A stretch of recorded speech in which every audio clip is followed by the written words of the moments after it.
శ్రీ గురుభ్యో నమః, శ్రీమాత్రే నమః. న్యూమరాలజీ ప్రకారంగా 9వ నెంబర్ గురించి కొన్ని విషయాలు తెలుసుకుందాం. అయితే ఏ నెలలో అయినా సరే 9, 18, 27 తేదీలలో జన్మించిన వారు 9వ నెంబర్ చెందిన వ్యక్తులు. అయితే ఇందులో ముఖ్యంగా మనం ఈరోజు 18వ తారీఖు జన్మించినటువంటి వ్యక్తుల గురించి మాట్లాడదాము. అయితే 1, 8 అనేది రెండు కూడా వ్యతిరేకమైనటువంటి నెంబర్.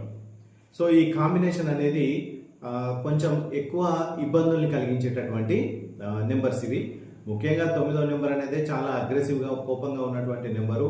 అందులో 1వ నెంబరు 8వ నెంబర్, 1 సూర్యుడు 8 శని, ఈ రెండు కాంబినేషన్ వచ్చి ఈ నెంబర్ ఇంకా కొద్దిగా ఇబ్బందికరంగా మారుతుంది. అయితే ఈ 1, 8 రావడం వల్ల వీళ్ళు డెసిషన్ అనేది అంత తొందరగా తీసుకోలేరు. మనసులో ఒకటి ఉంటుంది, మన బుద్ధిలో ఒకటి ఉంటుంది. దీనివల్ల వాళ్ళు తీసుకునే నిర్ణయాలు అనేవి చాలా లేటుగా ఉండేటటువంటి అవకాశాలు ఉంటాయి.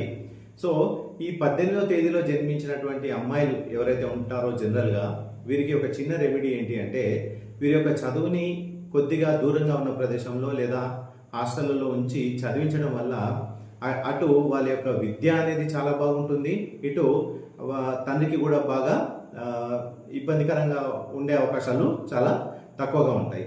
ఎవరైతే అమ్మాయిలు ఉన్నారో వీళ్ళు చాలా ఎక్కువగా ఖర్చు చేయిస్తారు.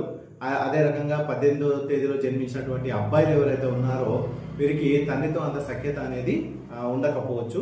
సో వీరికి చిన్న చిన్న రెమెడీస్ ఏంటి అంటే, వీరిని చిన్నతనం నుంచి కొద్దిగా హాస్టల్లో అట్లా ఉంచి చదివించడం వల్ల వీరి తండ్రి యొక్క ఆర్థిక మరియు సామాజిక పరమైన అంశాల్లో కొంచెం గ్రోత్ ఉంటుంది. అలాగే ఆ పిల్లలకు సంబంధించిన వాళ్ళ చదువులో కానీ వారి యొక్క కుటుంబ సఖ్యత కానీ అందులో కూడా మంచి వృద్ధి అనేది కనిపిస్తుంది.